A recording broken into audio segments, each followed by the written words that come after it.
राज्याचे दिवंगत उपमुख्यमंत्री आदरणीय अजितदादा पवार यांनी सुद्धा महिलांच्या उन्नतीसाठी सातत्यानं काम केलं. संकल्प सादर करण्यासाठी त्यांची जोरदार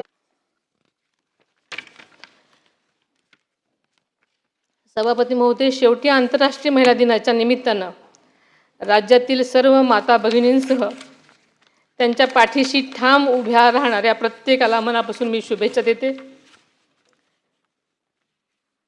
महिलांच्या सक्षमीकरणासाठी महायुती सरकार कटिबद्ध असल्याची ग्वाही देते.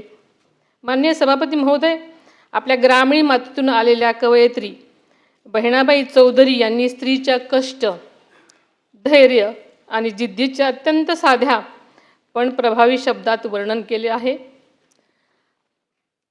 त्या म्हणतात, अरे संसार संसार जसा तवा चुल्यावर, आधी हाताला चटके तेव्हा मिळते भाकर.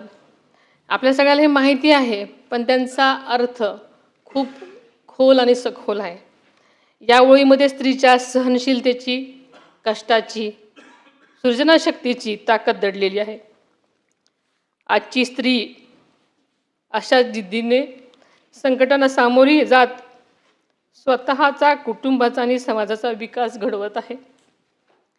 याच विचारातून महिलांना सन्मान, संधी आणि सुरक्षितता देणारा समाज घडवण्याचा आपला संकल्प अधिक दृढ करूयात असं आवाहन करते आणि आज थांबते. धन्यवाद.